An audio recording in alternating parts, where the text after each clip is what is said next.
Oh, it's the season to be so busy. So, author and business coach Juliet Funt, you may know that name. Her dad was the man who did Candid Camera. She has found a fascinating group to train. She works with Blue Angel pilots to help them reduce distractions and lighten their burdens and, prepare to fly. What she's learned from her experience with the pilots and the military, she now passes along to others. It's in her book, A Minute to Think. She explains that in order to fly at the higher altitudes, we need to do less, let more. To be more productive, we need to have fewer things to accomplish. And well, to enjoy the season of Advent, we actually need to simplify our schedules. Most people carrying responsibilities at home and at work can be, you know, into so many things to do, and we're worried about precision about everything. And especially in Advent, we're trying to do everything, everything. Attend events, make it to worship once in a while, meet our year end goals, and in the end, we really just wear ourselves out. We want life to stop flying by, and we're flying by life. To rediscover our true mission, creatively and fly at our best altitude, well, we need to do less, not more. John the Baptist and Isaiah would actually say, "You're stealing my thunder." John treated the Messiah's coming like a summons from military headquarters. You must be prepared at the moment's notice. The commanding officer will decide whether you've made the cut or not. So to prepare, we must declutter, slow down, not have as much to do, just simplify our lives. Get rid of the distractions, simplify and prepare to be, winnowed, sifted through. If you have two coats, downsize now. If you took home, an extra pay raise, maybe you could prepare to give it away. And John advises us to look at our lives and to recognize that, well, what we resist is often something we secretly love. Franz Kafka reflected on this syndrome, comparing modern life to Homer's sirens in the Odyssey. For Ulysses, it was not the sirens that was hard to, adjust to. It was, well, instead of the noise, it was the silence of the sirens. And the sirens of the season are the shuffle, the hurry, the purchases, and returns already, and parties. And we both love and hate the season because there's just so much to do. And many of us, we hate the consumerism and commercialism.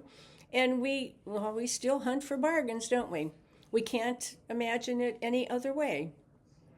We, well, we will simplify our lives and give lots of presents, well, to the grandkids for sure.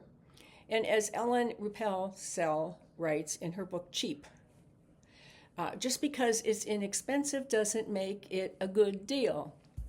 A price tag can't qualify the worth or value of the person who manufactures the product. We have a new word for the season. Are you ready for it? Amazonesia. Yeah. It's the condition of ordering so many packages from Amazon that when they arrive at our door, we can't even remember what it was that we even ordered. We numb ourselves to the pain of the world, and so we just keep clicking order, order, order. So the answer to the quandary can't be buying fewer things or withdrawing from society or running away. How do we prepare, and what should we expect? Can we live without a life that revolves around good deals, Amazon Prime, buy now, pay later, and credit card debts? Well, yes, if we know who to look for and how to prepare. John, he was right about how and wrong about the who. He thought the Messiah would come, with a blowtorch Instead, he arrived with swaddling clothes. And that's good news for all of us who assume that God appears like a red light camera, trying to catch us in any act and keep a permanent record of our actions. Our God sounds and looks more like the prophet Isaiah's description. He is someone who can bring justice and faithfulness and, cause the wolf to lie down with the lamb. Or as the psalmist declares, he will rescue the poor when they cry out. He shall have pity for the lowly and the poor. And Paul teaches us what to expect and how to prepare. He's a God of encouragement and endurance. So, welcome each other and welcome people to your doorstep who need the very thing that we already have plenty of, and maybe more so.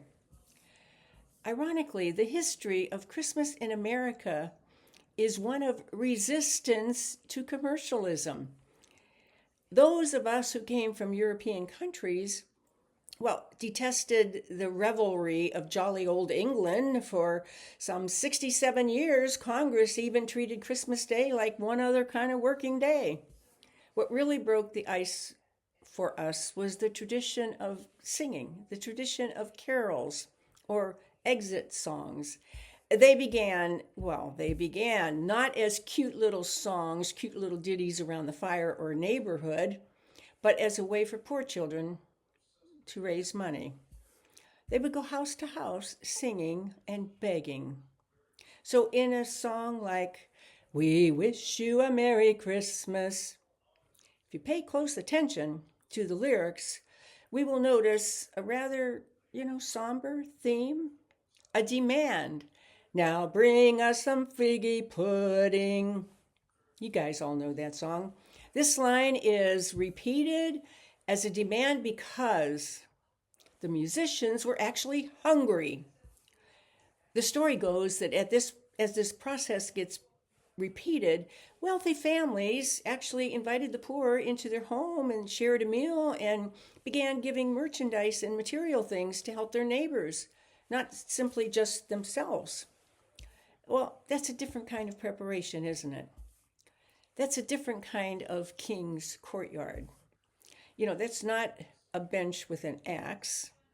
That's a courtyard full of people summoned, to a cave with a manger. How do you think about the birth of your king? If you compare their message to modern day baby showers, you'd likely be surprised how different they are. To prepare for Jesus' birth, John and Isaiah do not tell us to go out and buy more things.